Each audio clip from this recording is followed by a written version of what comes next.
Olha, aquela história do um olho no gato, o outro na sardinha, né, Ana? Isso, exatamente. Porque domingo, amanhã, tem uma eleição das mais relevantes num país aqui ao lado do Brasil, a Venezuela. A gente tem falado muito sobre isso na Rádio Bandeirantes. Primeiro pela relevância da Venezuela, do ponto de vista do posicionamento político, da relação que o país tem com o governo brasileiro.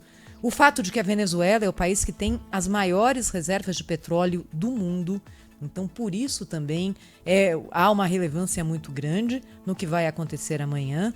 E porque, pela primeira vez, há uma chance maior de que o regime chavista, que hoje perdura com Nicolás Maduro, seja derrotado nas urnas. Mas tudo isso ainda é muito incerto, ainda há uma névoa em torno do que vai acontecer amanhã nas eleições da Venezuela. É por isso que a gente pediu para o professor Leonardo Trevisan, professor de Relações Internacionais da ESPM, nos ajudar a entender esse quadro, Ana. Isso, ele já está aqui com a gente, vamos falar com o professor Leandro Trevisan. Bom dia, professor, obrigada por nos atender aqui na Rádio Bandeirantes. Bom dia, Ana Paula, bom dia, Thaís, bom dia a todos que nos escutam. Professor Leonardo Trevisan, vamos lá. Primeira análise que a gente pode fazer desse cenário, na véspera, então, dessa eleição, o clima já ficando mais tenso na Venezuela, com observadores internacionais relatando que não estão conseguindo entrar no país, a oposição denunciando que as cédulas foram montadas de um jeito para confundir a população, a coisa se encaminhando para um rumo perigoso, né, professor? Não há dúvida nenhuma, né? É isso mesmo, o resumo está perfeito, né? O rumo é perigoso, né? Eu chamo a atenção para as duas palavrinhas mágicas que a Thaís mencionou quando apresentou o caso da Venezuela, né? A primeira palavrinha mágica é petróleo, a segunda palavrinha mágica é incerteza. É isso aí, né? A Venezuela, o mundo inteiro está de olho na Venezuela porque é a maior reserva de petróleo do mundo, é maior que a da Arábia Saudita, né? Segundo, a Venezuela vem de 25 anos de um regime que está enfrentando uma fortíssimo, vamos dizer dessa forma, desgaste dos materiais. Sabe quando a cadeira vai ficando velha, o metal está... É isso, né? Porém, eles têm força ainda para manter, né? A Thaís lembrou, e a situação absolutamente incontestável, né, de você segurar 4 ex-presidentes que tinham sido convidados para serem observadores internacionais da eleição, né, o presidente do Panamá, México, Bolívia e Costa Rica.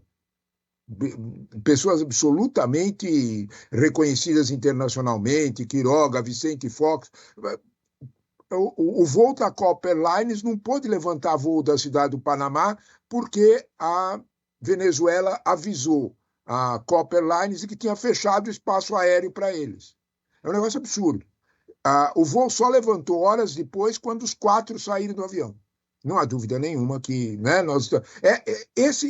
tudo isso é comprovado, né? Aquilo que a Thaís mencionou, o problema das cédulas, né? Há uma matéria impressionante no Financial Times, né? Um jornal de banqueiros, né? Um jornal absolutamente isento num espaço como esse. Ele acompanhou a saída de Maria Corina, que é vamos dizer, o líder maior da oposição, não é a candidata direta porque foi impedida, mas é o líder maior. Ela não pode viajar pelo interior, ela tem que levar um caminhãozinho de gasolina, porque ninguém vende gasolina para ela, tem medo. Os restaurantes que venderem comida para a comitiva dela fecham depois, perdem a licença, fecha. Numa situação como essa, você não pode dizer que há igualdade de condições na disputa eleitoral, né? Porém, apesar dessa situação, a eleição está ocorrendo. Está carregada de incerteza? Está. De alguma forma, há um fato que é indiscutível. O quadro mudou na Venezuela. Mesmo que Maduro, com forte pressão, mesmo que não ganhe na urna, forte pressão, permaneça no poder, ele terá que permanecer no poder de uma outra forma. Em outras palavras, né, o tempo está se esgotando para a ditadura de Maduro, isso é indiscutível. Professor Trevisan, queria ouvi-lo a respeito da posição do Brasil, não é? O Brasil hoje desempenha o papel de país líder na América do Sul. E há uma proximidade ideológica entre os dois governos, o governo chavista e o governo Lula. A proximidade já foi maior, o presidente Lula tem feito declarações muito críticas em relação a Nicolás Maduro, até porque as coisas mudaram muito na Venezuela para pior, desde Hugo Chávez até agora, são 26 anos. Ao mesmo tempo, o TSE desistiu de mandar os seus observadores internacionais para acompanhar as eleições na Venezuela depois das críticas feitas ao sistema eleitoral brasileiro por Nicolás Maduro. Celso Amorim, assessor para assuntos internacionais, ali uma posição criada por Lula para acomodá-lo no governo, irá à Venezuela. O que eu queria lhe perguntar é o seguinte: o Brasil poderia ter feito mais para garantir que o processo eleitoral na Venezuela, de fato, seguisse as regras e que não houvesse ali algum tipo de puxação de tapete? É isso, Thaís. Esse é o ponto. O que é que o Brasil fez e o que é que o Brasil fará, né? Primeiro, vamos analisar o que é que o Brasil fez. Thaís, o Brasil ficou numa situação muito difícil. Para usar uma expressão de mercado financeiro, o Brasil ficou vendido nessa situação. Qual foi a venda que o Brasil ficou? Por que ele ficou desse jeito, né? Porque o Brasil ele está mais ou menos responsável por esse quadro. Porque o Brasil foi o grande fiador de um acordo internacional em outubro do ano passado, outubro de 2023, o famoso Acordo de Barbados. O que esse acordo dizia? Os Estados Unidos levantam algumas sanções, afrouxam as sanções, diminuem as sanções, em troca, a Venezuela faria uma eleição limpa e honesta. Era esse o acordo. A União Europeia, principalmente a Espanha, também ajudou a afiançar o acordo, mas a assinatura forte nesse acordo foi exatamente da diplomacia brasileira. O papel do Celso Amorim, por que ele está indo lá? Porque ele foi o grande costurador, né? Quem costurou esse acordo todo com as diferentes lideranças foi a figura de Celso Amorim. O que é que aconteceu de outubro de 23, quando Maduro assinou esse acordo, e praticamente março deste ano, né? Mudou tudo, né? Maduro não cumpriu, por isso eu disse que o Brasil está vendido, né? Maduro não cumpriu o que combinou, né? Em absoluto. Primeiro, ele proibiu, né, taxativamente, que a principal liderança da oposição, Maria Corina Machado, fosse candidata. Era por 15 anos impossível. Ela escolheu uma segunda possibilidade, Corina Iores, também proibida. O regime só aceitou o papel que é mais ou menos anódino, de alguém que não tinha liderança política direta, que é o Edmundo Gonçalves Urrutia, né? Ou Urrutia, depende como quiser falar. É um ex-diplomata, ele não faz declarações. Na verdade, Thaís, a função de Urrutia é praticamente tentar estabelecer um jogo de transição. O Brasil ficou, na prática, nesse processo, absolutamente sem ter como cumprir aquilo que tinha combinado com as grandes potências. O Brasil ficou numa situação difícil. É exatamente por isso que Lula tem mudado o discurso. Lula fala em banho de votos, quem toma banho de votos perde, vai para casa e espera a próxima eleição. E a resposta prepotente de Maduro, né, dizendo que nós não temos eleições auditadas, ou devagar, né? Esse discurso é conhecido de quem faz esse discurso, né? Trump e tudo mais. Então, vamos devagar, né? Então, na prática, Maduro faz isso. A tua pergunta é: tem força Maduro para continuar? O quadro político venezuelano é absolutamente incerto.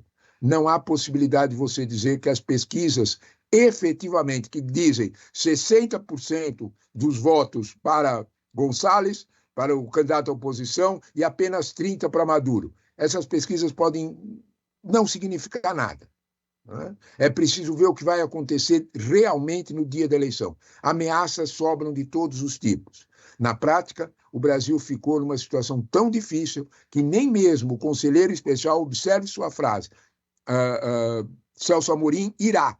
Nós não sabemos nem mesmo se isso vai acontecer, se Celso Amorim efetivamente vai chegar a Caracas.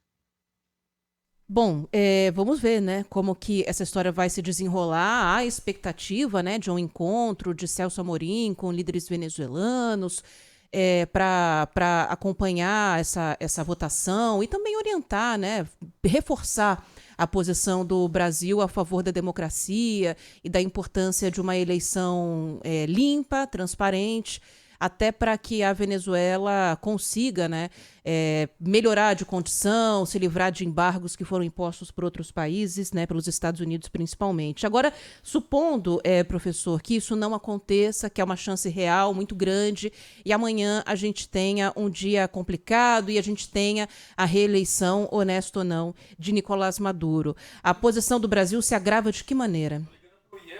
Essa é a posição, né? Ana Paula, você tocou no ponto central. Existe uma expressão em Caracas que está sendo muito utilizada desde a semana passada, que é o famoso botão vermelho, né? A expressão é tirada da frase do Putin, eu aperto o botão, né? Maduro tem usado essa expressão. O que essa expressão quer dizer? Se ele perceber que na apuração dos votos a oposição vai mesmo levar, já está mais ou menos a um desenho em que a energia acaba, a internet cai, os militares ocupam o espaço da apuração dos votos, enfim, né? A coisa vai para esse lado muito mais da força do que da legalidade, da democracia, da seriedade da apuração. Se tudo isso acontecer, né, como é que fica a posição do Brasil? Né? Primeiro de tudo, nós vamos entender, e eu acho que a Thaís, quando abriu a frase, ela escolheu as palavras certas, né? Se tem incerteza, tem uma outra palavra que conta muito: petróleo. Olha, Ana, quando a gente olha para a Venezuela, o ponto central que a gente precisa entender é que em outubro assinou o Acordo de Barbados. Em novembro, 2 semanas depois, a Chevron, que é a grande petrolífera mundial, já estava na Venezuela fechando o acordo. Em seguida foi a Repsol, em seguida foi a Gold Pilar, e agora, em março, a Shell. Em outras palavras, as grandes petrolíferas já conversam com Maduro. Esse ponto é essencial para a gente entender o dia seguinte. Se Maduro conseguir, de alguma forma, equipamentos novos para extrair petróleo, Maduro já extraía 3 milhões de barris de petróleo dia, no tempo do Chávez, no tempo das vacas gordas, lá no começo do século XXI, de 2004, 2005, até 2008 foi esse o volume. Enquanto o petróleo tinha muito, muito peso, um preço internacional bom. Desde lá para cá, eles foram perdendo, e quem extraía 3 milhões de barris, hoje extrai aproximadamente 400, 500 mil quando dá certo. A chegada dessas petrolíferas vai significar equipamento novo, novas explorações, uma situação diferente, vai significar entrada maciça de dólar. Esse quadro vai, de algum modo, alterar completamente a perspectiva de Maduro. Pode ser que nós já estamos assistindo a um grande, vamos dizer dessa forma, uma grande encenação teatral, em que os acordos com Maduro já foram feitos e, de alguma forma, isso vai seguir. É possível que isso aconteça também com o Urrutia, né?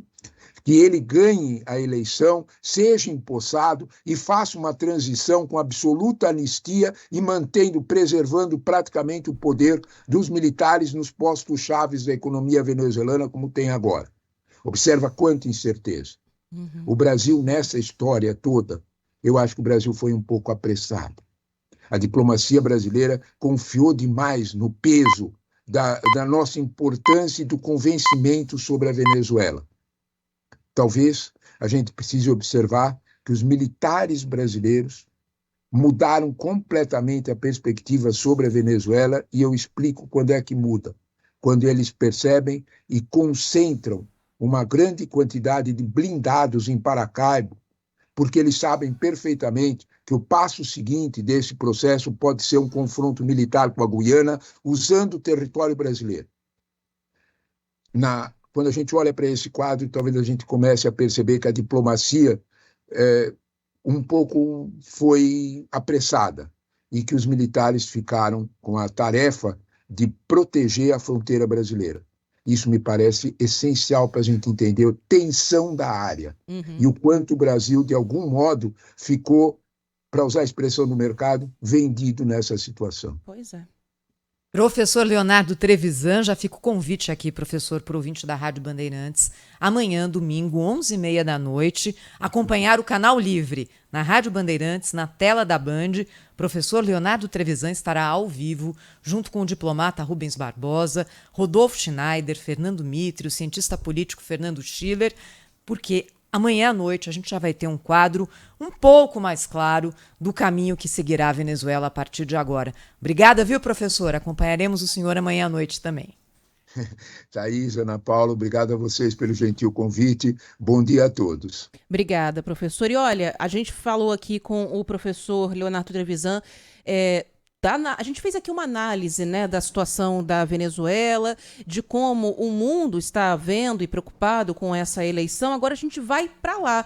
O Ian Boechat está em Caracas, está na capital da Venezuela, acompanhando a véspera dessa votação tão importante. Fala um pouco para a gente do clima por aí, como que a cidade já vem se transformando nesses últimos dias em preparação para essa votação. Ian, bom dia para você. Bom dia, Thaís. Bom dia a todos que estão ouvindo e assistindo a gente, né? Caracas está incrivelmente tranquila nesses últimos 2 dias. Hoje também amanheceu tranquila. Há um clima de tranquilidade na cidade. Ontem eu circulei por várias áreas de Caracas, tanto aqui na área opositora, onde eu estou, mas também fui para as áreas tradicionalmente chavistas. Tudo muito tranquilo, viu, Thaís?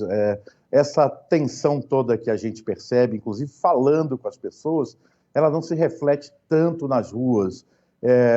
Antes de uma eleição tão tensa como essa, em diferentes partes do mundo, a gente vê muita presença militar, vê muito bloqueio de rua, enfim, uma tensão que se vê nas ruas. Eu te digo que ontem aqui eu não assisti isso. Hoje, ao que parece, a cidade está tranquila também. Então, há um clima de tranquilidade antes da tempestade que pode ocorrer amanhã. Ian Boechat falando ao vivo direto de Caracas, contando o clima. Ian, na Venezuela é como no Brasil, que os dias que antecedem a eleição são dias em que a campanha não pode ocupar as ruas? Exatamente, a campanha não pode ocupar as ruas. O último dia de campanha eleitoral foi na quinta-feira. Ontem foi um dia que eu pelo menos não vi ninguém fazendo campanha nas ruas. Todos os eventos são suspensos até o dia da eleição. Então, tem esse clima de que ninguém pode andar com bandeira, não pode fazer comício, não pode fazer show, enfim. A campanha terminou na quinta-feira e até amanhã a tendência é que não haja campanha. Mas isso pode acontecer, claro, nos bairros, nas áreas mais isoladas. Não é impossível que pequenos grupos façam campanha, né? Mas por aqui, pela área central, não vi. Ian Boechat, direto de Caracas. Ian, peço para você segurar um pouquinho só com a gente, porque estamos com o Brasil, seleção brasileira masculina de vôlei, em quadra contra a Itália, é um jogaço, e agora é o set point do segundo set, em favor do Brasil, Pedro Ramiro. Vem o Alberto pra bola, vamos lá, Thaís, vamos juntos, seleção brasileira no saque, bate em cima da rede. Ponto para a seleção italiana, 25-25. Quem abrir 2 pontos de vantagem garante esse set. Seleção brasileira tentando de qualquer maneira conquistar o ponto. Vem a seleção italiana. Para a bola toma distância. Mais uma vez, Gianelli. Gianelli tentando jogar essa bola na quadra brasileira. Gianelli toma distância. Para a cobrança desse saque 25-25 na Arena Paris-Sul. Gianelli para cobrança, saque em cima do bloqueio brasileiro, Lucão para remate para em cima da seleção italiana. Tava em cima, bem para cortar essa bola o Botolo. 26 para a Itália, 25 para a seleção brasileira, pode sair agora o ponto para a equipe italiana. Se a Itália fizer, acaba, o Brasil perdendo por enquanto o seu primeiro jogo na disputa dessa fase de grupos pela Olimpíada de Paris. Toma distância para a cobrança. Se prepara mais uma vez Gianelli para jogar no fundo quadra. Salva em cima do bloqueio. Bruninho salvou para remate. Lucarelli pensado. Mais uma vez Bruninho espalma e salva mais uma vez a Itália. A bola tá viva na quadra brasileira. Vem para remate, é ponto italiano. A Itália vence a seleção brasileira. 27-25. Itália garante a primeira conquista diante da seleção brasileira. Resultado ruim para o Brasil, que vai ter um próximo jogo diante da equipe da Polônia na quarta-feira. Anote aí, 4 horas da manhã, horário de Brasília. A Itália que vence nesse segundo set. Por enquanto a seleção brasileira, que ainda assim está viva, é importante lembrar. Seleção brasileira ainda está viva e a gente está de olho nesse jogo que acontece 2-0 para a Itália diante do Brasil. Thaís e Ana. Caramba, a gente agora há pouco estava falando aqui que os favoritos, né, são Itália e Polônia. E o Brasil chega na Olimpíada jogando contra Itália e Polônia. Aí que é isso, né? Que azar é esse? É, o grupo bem complicado. No feminino é um grupo mais light do Brasil, mas no masculino contra 2 dos 3 favoritos. Uma estatística interessante nesse jogo até agora, 9 pontos de bloqueio da Itália contra apenas 1 do Brasil. Precisa melhorar esse fundamento, senão não tem como vencer pelo menos um set. A rede está muito fechada. O bloqueio está muito funcionando para a seleção da Itália. Respirando um pouco de Olimpíadas, vamos voltar a falar da Venezuela. Ian Boechat acompanhou com a gente aqui, inclusive, a narração desse finalzinho de segundo set no vôlei masculino. Vamos voltar a falar aí da situação na Venezuela. Você estava comentando com a gente, Ian, que em Caracas o clima é de bastante tranquilidade, ruas vazias, bastante presença de força militar nas ruas também. Eu queria que você falasse um pouco pra gente, não sei se você está conseguindo conversar, ter contato com os moradores aí da cidade também, como é que a população está na expectativa para essa votação para amanhã, né? Se eles estão confiantes, se estão preocupados, se de fato vão conseguir chegar aos locais de votação, vão conseguir participar das eleições. Você tem esse panorama pra gente também? Claro, conversei com bastante gente aqui em Caracas. As pessoas estão com muita expectativa, né, e muita esperança. Principalmente os opositores têm muita esperança de que essa é a grande oportunidade para que o regime chavista chegue ao fim. Os venezuelanos acreditam que essa é a grande eleição para tentar retirar do poder Nicolás Maduro.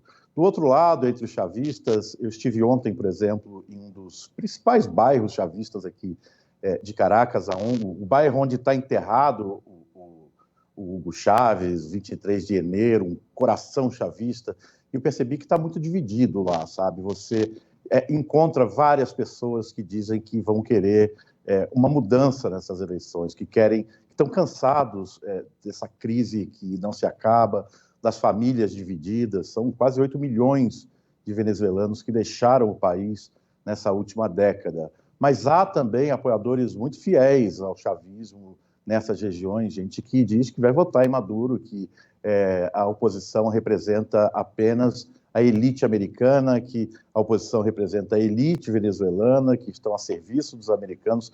O discurso dessa guerra ideológica está muito marcado aqui na Venezuela, muito mais do que no Brasil, talvez.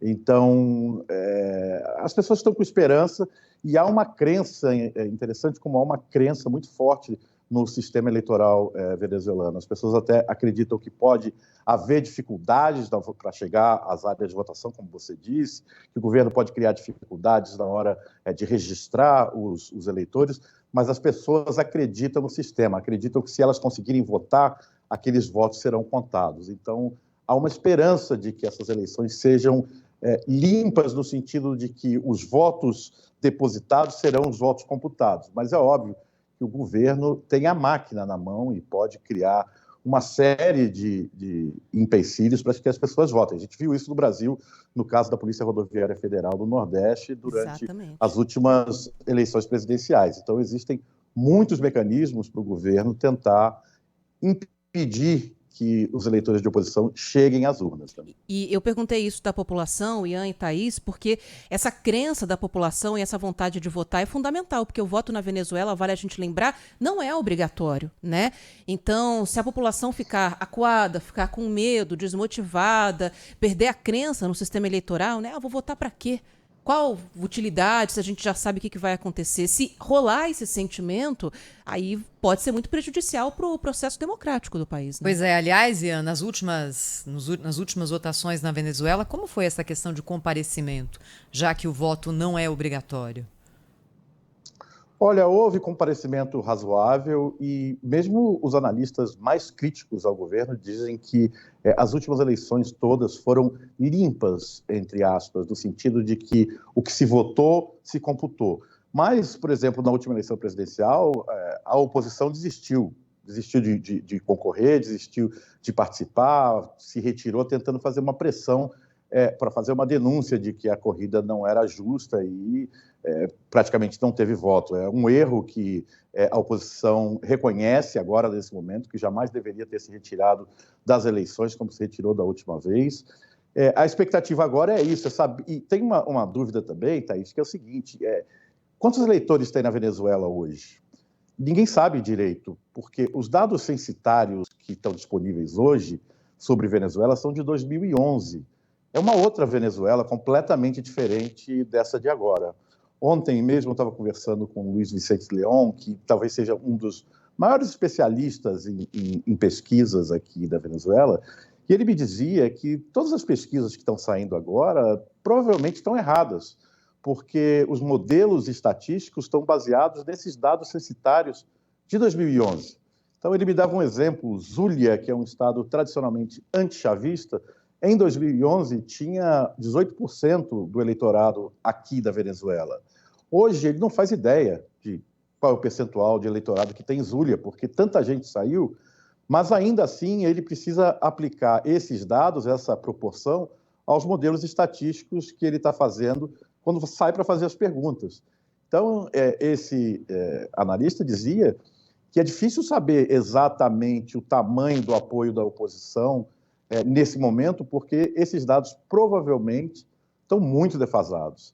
Então, a gente não sabe, a Venezuela vive um apagão de dados, a gente não sabe exatamente quantos eleitores tem aqui, quantas pessoas estão aptas a votar de fato.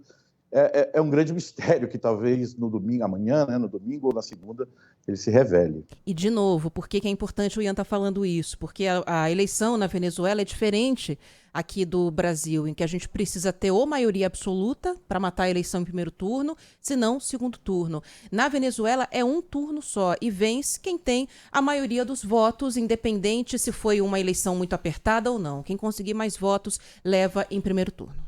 Deixa eu aproveitar o Ian Boechat conosco aqui antes de me despedir dele. Ian, eu não conheço Caracas, é uma grande curiosidade de saber como que é essa cidade e sei que boa parte aqui dos ouvintes da Rádio Bandeirantes provavelmente também não conhece a cidade. O que você pode contar para a gente? Parece uma cidade brasileira, como que são as ruas, como que é a ocupação do espaço, como que é Caracas? Thaís, eu acho que Caracas e a Venezuela é o país latino-americano mais brasileiro que tem. É muito parecido com o Brasil, as pessoas são muito parecidas com a gente. E é curioso que a Venezuela, como nós damos as costas para a América Latina, a Venezuela dá as costas também para o Brasil. É uma visão para o Caribe, né? A Venezuela olha para o Caribe, a Venezuela ama o beisebol, a Venezuela ama as praias caribenhas, a salsa, tem pouca relação cultural com a gente, mas ao mesmo tempo é muito parecido. As cidades são muito parecidas, as favelas são muito parecidas, as pessoas são muito parecidas. Tem essa coisa curiosa de dois países que não se olham, mas que ao mesmo tempo são muito semelhantes, sabe? Eu ando aqui por Caracas, eu me sinto muito em casa e as pessoas me reconhecem como caraquenho, se eu não abro a boca, claro, né? Então eu subo, ontem eu estava lá numa favela e caminhava tranquilamente, ninguém faz ideia de que eu sou um gringo, porque a gente de fato é muito parecido. Eu que estou aqui na área nobre de Caracas agora, lembra muito Perdizes, ou se você preferir o Rio, porque tem a montanha aqui atrás de mim. Nas áreas pobres parece muito uma área mais pobre de São Paulo, a mesma construção, a mesma... Tem toda tem uma arquitetura da pobreza também que é muito semelhante, né? Então, é muito parecido mesmo.